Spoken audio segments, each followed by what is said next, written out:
10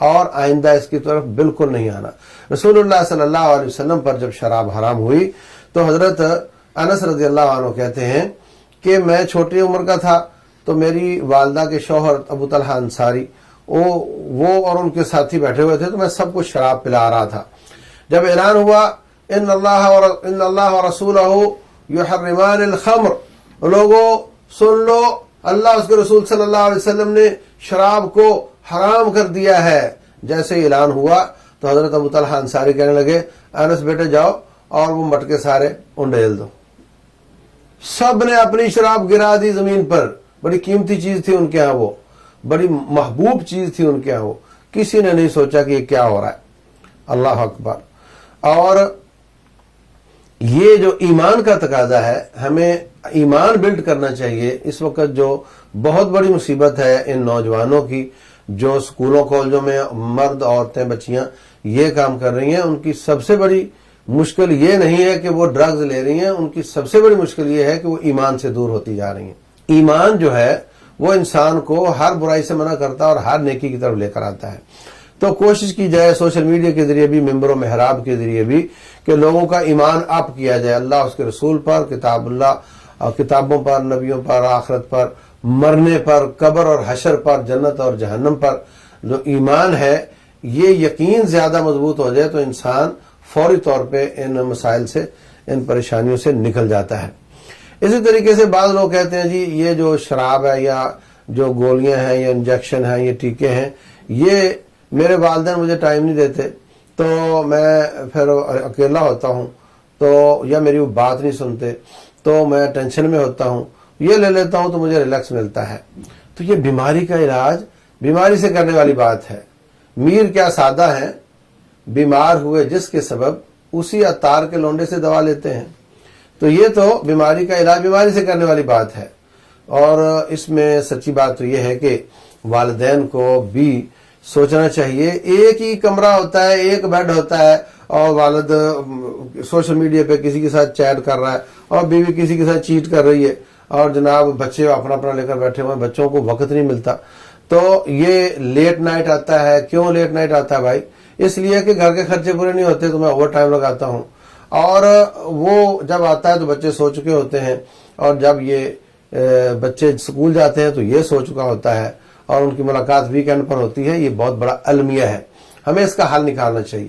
بیوی کو چاہیے کہ وہ یہ کہے کہ میں اپنے اخراجات کم کرتی ہوں، اپنے کپڑے، اپنا کاسمیٹکس اور میں ادھر ادھر کی چیزیں اخراجات کم کرتی ہوں، مجھے وہ 8 گھنٹے والی جو آپ کی ڈیوٹی ہے نا اس کی تنخواہ کافی ہے، مجھے نہیں زیادہ پیسے چاہیے، لیکن مجھے آپ چاہیے، آپ آ جا کرو وقت پر، بچوں کو دیکھیں، بچوں میں بیٹھیں، ان میں احساس محرومی کم ہو اور وہ اس طرح کی مصیبتوں میں نہ جائیں۔ ایک تو ان کو وقت نہ دینے کی وجہ سے ایسا ہوتا ہے، نکل گیا جناب امریکہ چلا گیا، برطانیہ، کویت چلا گیا، اور وہاں 5 سال کے بعد آیا، تو کیا بنے گا ایسے خاندان کا جس کا جو سربراہ ہے وہ سر پر نہیں ہے؟ بہت بڑی بڑی بیماریاں جنم لیتی ہیں اس سے۔ وہ وہاں بے راروی کا شکار ہو جاتا ہے، یہ یہاں بے راروی کا شکار ہو جاتی ہے، اولاد الگ سے برباد ہو جاتی ہے۔ تو تھوڑے پہ گزارا کرنا اور اس پہ اللہ کا شکر ادا کرنا، روکھی سوکھی کھا کر بچوں میں رہ کر ان کی تربیت کرنا، یہ ہے منہج جو صحابہ کرام کا ہے۔ دوسری بات یہ ہے کہ یہ سوشل میڈیا ہے، یہ اماں کا وقت بھی لے گیا، ابا کا بھی لے گیا، اللہ کا بھی لے گیا، بیوی کا بھی لے گیا، شوہر کا بھی لے گیا۔ اس سے ہمیں اس کو اعتدال پر لانے کی ضرورت ہے۔ اگرچہ اس کے ایسے فوائد بھی ہیں جو ہمیں مجبور کرتے ہیں اور ہم اس کو چھوڑ نہیں سکتے، تو کم از کم اس بے لگام گھوڑے کو لگام تو دینی چاہیے۔ اس کا کوئی خاص وقت ہو جس میں کوئی 4 میسج دیکھنے تو دیکھ لیے جائیں۔ ہر وقت یہ نہیں ہونا چاہیے کہ آخری کام بھی رات کے وقت یہی اور صبح اٹھنے کے بعد بھی پہلا کام یہی ہو، ایسا بالکل نہیں ہونا چاہیے۔ ہمیں ہر پیپر میں پاس ہونا ہے، ہمیں بچوں کو بچوں کا وقت دینا چاہیے، بیوی کو بیوی کا وقت دینا چاہیے، شوہر کو شوہر کا وقت دینا چاہیے، والدین کا خیال، اللہ تبارک و تعالیٰ کے ہم بندے ہیں اس کی عبادات کا خیال، اور اس میں سے تھوڑا سا وقت اگر جو کونے خدرے میں اس کو استعمال کر لیا جائے، ورنہ اس کو ٹیلی فون کرنے کی حد تک رکھنا چاہیے۔ اس نے تو زندگی برباد کر دی ہے، یہ تباہی کی طرف ہمیں لے جا رہا ہے، اس کے استعمال کو کم از کم کرنا چاہیے، اور اسی کو یوٹیلائز کر کے ہم ڈرگز کے استعمال کے خلاف بھی کام کر سکتے ہیں۔ یہ میں آپ سے بات کر رہا ہوں، آپ اسی کلپ کو اسی سوشل میڈیا کے ذریعے بھیجیں لوگوں تک تو اس کا فائدہ بھی ہو سکتا ہے۔ ممبر و محراب کا بھی وہی فائدہ ہے اور اس سوشل میڈیا کا بھی وہی فائدہ ہے. اور میں سمجھتا ہوں کہ ممبر و محراب اب اتنا افیکٹو نہیں رہا کیونکہ یہ لڑکے جن کی ہم بات کر رہے ہیں وہ تو وہاں آتے ہی نہیں ہیں. تو وہ ریکارڈنگز اور وہ کلپ ان کے وہاں سے کاٹ واٹ کر ایڈٹ کر کے ہمیں سوشل میڈیا کے ذریعے ان بچوں تک ان لڑکیوں لڑکوں تک پہنچانے چاہیے جن پر اثر اس وقت صرف اس موبائل کا ہو رہا ہے اور کسی چیز کا نہیں ہو رہا. تو اس طریقے سے یہ سوشل میڈیا اس کا مثبت استعمال بھی ہو سکتا ہے اور ممبر و محراب بھی اپنا کردار پیش کر سکتا ہے. سب سے زیادہ ایمان بلڈ کرنے میں ہمیں محنت کرنی چاہیے اور جب ایمان بن جاتا ہے ایمان کی پچ پر اتنا کہنا ہی کافی ہو جاتا ہے کہ اللہ تبارک و تعالیٰ نے منع کیا ہے تو وہ آدمی باز آ جاتا ہے. اللہ تبارک و تعالیٰ سمجھنے اور عمل کرنے کی توفیق دے.